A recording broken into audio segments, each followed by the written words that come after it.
So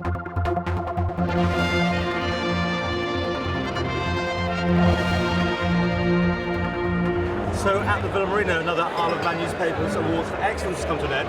And as always, the Chief Minister does his address to the nation, and this is what he had to say this year. Mr. Speaker, honoured guests, ladies and gentlemen, 2014 has been a year in which we have commemorated the centenary of the beginning of the First World War. We have given thanks for the sacrifice of our brave servicemen and women in conflicts over the past 100 years. And we've given thanks too for the freedoms they so gallantly defended and that we now enjoy so much today. We also recognise those who contributed to the war effort on the seas and at home in the most trying of circumstances. They too have shown their genuine loyalty, bravery and resilience. The scale of the island's sacrifice has been immense, especially in the First World War, when, as you heard earlier, we sent a higher proportion of our young men to war than any other part of the British Islands, with over 8,000 volunteers, nearly 1/6 of the population at that time, a truly astonishing figure. Of these, 1,165 were killed, 987 were wounded, with 269 officers and men awarded high honours across all the main battlefronts. Statistics that should give us all pause for thought, especially when we all grumble about how unfair life is in the Isle of Man in 2014. Statistics mean numbers when you look at them, but we sometimes need to look behind those numbers and think of the personal stories, the personal tragedies, and the huge impact all those statistics add up to on life in the Isle of Man at that time. It's hard to imagine how a similar situation would be responded to today. So I think it does give us the opportunity to just reflect on how fortunate we are today that we live as a result of the sacrifices all these people have made.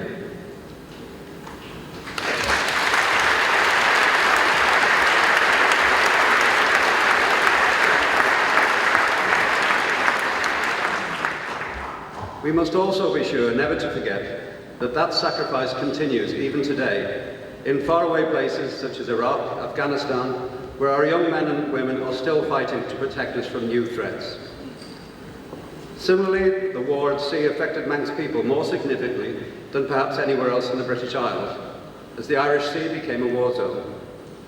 As you've heard again, during the Great War, the Steam Packet Company had 11 out of 15 of their ships requisitioned, 4 of which were lost.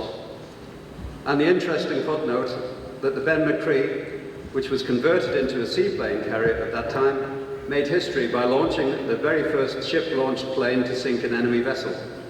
So we have played our part. The Isle of Man's role in the 2 major conflicts of the past century has also been defined by the island's use as an internment camp. In the First World War, some 30,000 men, mostly considered to be enemy aliens, were interned mainly in Knockalo and Douglas, and in the Second World War, a further 30,000 internees were housed across the island, causing massive disruption to island life and our economy. And anyone who has visited the thought-provoking exhibition at the Manx Museum, This Terrible Ordeal, will learn that the First World War, for all its global impact, also triggered the birth of the modern Isle of Man. The conflict dragged us politically, socially, and constitutionally into the 20th century. The visitor industry changed forever. Women took up demanding roles outside the home. And there was pressure for greater democracy, equality, and political independence, something we still cherish today.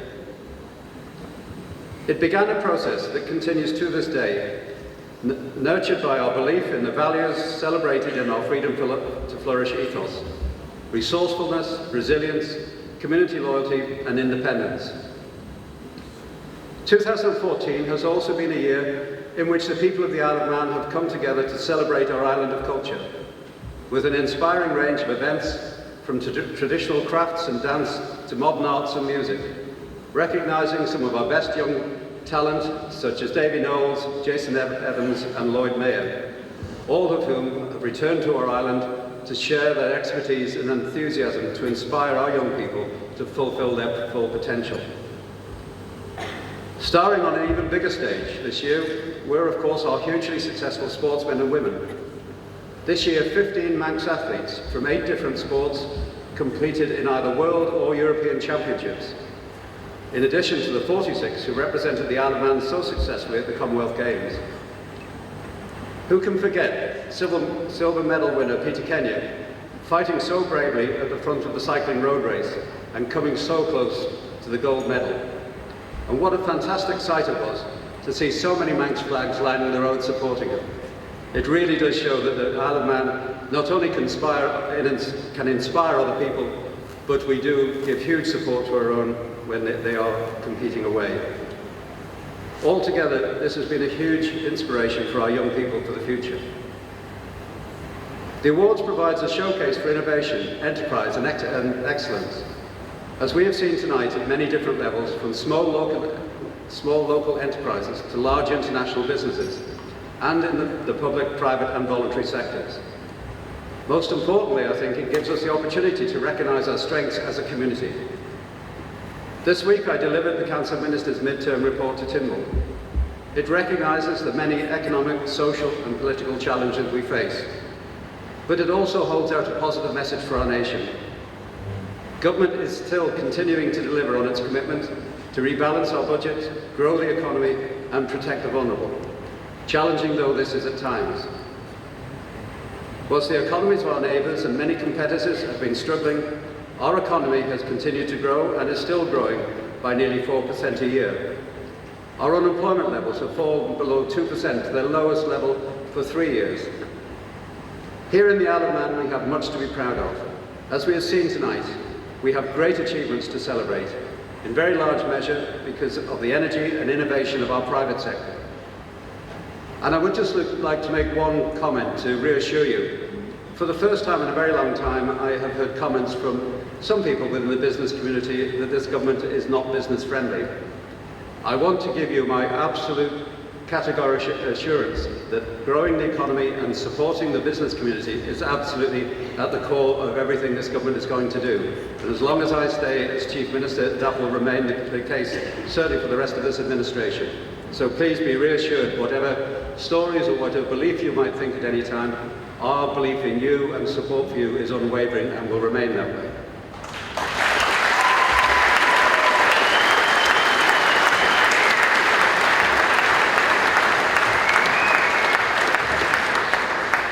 But as we move forward, we must also recognise that we will face challenges that will test our resilience and resourcefulness far more than in recent years. Continuing economic growth cannot be secured without the involvement of our private sector, and I sincerely applaud those business leaders who are working with government to explore all opportunities for our island. We are at a turning point in our modern history, but must never forget the lessons and experience of our past. We have created 30 years of unbroken economic growth and social reform, but if we are to continue to grow, if we are to secure a sustainable future for the Isle of Man, then we must act with courage and optimism and be prepared to make further significant and necessary changes for the future. I am confident that we will do so, for this resilient island has a long and honourable history of adapting to the challenges thrust upon it. Why else do we have 3 legs? I am committed to continuing to nurture the positive partnership between government and the community, as together we grow the economy for the benefit of all of us. All too often in life, the positives get crowded out by relentless negativity and Manx grabs. Tonight provides a great opportunity to reflect on the real strength of our community, celebrate our true heroes and successes, and look to the future. Ladies and gentlemen, let us move forward with confidence, creativity, optimism and determination to celebrate all that is good in our island and our wonderful community. Together we really can make a difference. And as the poster says, your country really does need you. Thank you very much.